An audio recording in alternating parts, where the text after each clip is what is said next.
Quality और consistent performance के लिए सिर्फ सिल्वर पंप्स एंड मोटर्स, नाम याद रखना। અત્યારે ફિલહાલ ઝોમેટોના નંબર્સ આવ્યા છે. સ્ટોક અત્યારે ફિલહાલ 3.5-4% નીચે છેલ્લે જે છે તે બંધ થતો જોવા મળ્યો. હવે તમે જુઓ તો ઝોમેટોના નંબર્સ એક વખત પહેલાં તો સ્ક્રીન પર ફટાફટ દર્શાવી દઈએ દર્શક મિત્રોને.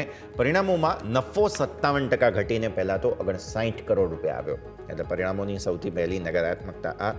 આવક વધી છે, નો ડાઉટ 64% આસપાસ વધતી તમને આવક જોવા મળી છે ઝોમેટોના ત્રીજા ત્રિમાસિકના નંબર્સના હિસાબથી. એટલે સ્ટોકમાં તમને અસર એની આવી 239 પર સ્ટોક આવીને ઊભો રહી ગયો. આ સિવાય તમે માર્જિન્સ જુઓ, અન્ય જે બ્લિંકિટ વગેરે બિઝનેસના જે એમની મેનેજમેન્ટ કમેન્ટ્રી છે તેના પર આપણે સૌ કોઈની નજર રહે તો આવી સ્થિતિમાં બે મહત્વપૂર્ણ આંકડાઓ અત્યારે ફિલહાલ સામે આવે છે. સર, નફામાં એટલે કે પ્રોફિટેબિલિટીમાં આ વખતે ડેન્ટ જોવા મળી અને એટલા માટે ઝોમેટો છેલ્લે જે છે તે 3.63% ઘટાડા સાથે બંધ થયો છે. બટ સ્વાભાવિક છે, સૌ કોઈને પસંદ પડી રહ્યો છે અત્યારે સ્ટોક.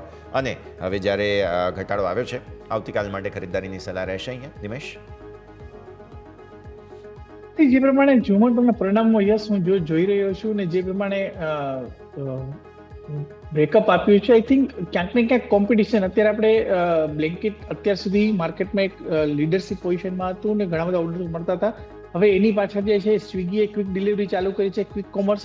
આપણે ડીમાર્ટ તરફથી પણ એવા સમાચાર મળ્યા હતા કે એ પણ ક્વિક કોમર્સની અંદર ફોકસ કરવાનું છે. રિલાયન્સ રિટેલે ઓલરેડી જે છે ક્વિક કોમર્સ ઉપર ફોકસ સ્ટાર્ટ કરી દીધું છે અને વિધિન 10-15 મિનિટ્સની અંદર તમને ડિલિવરી આપવાની છે.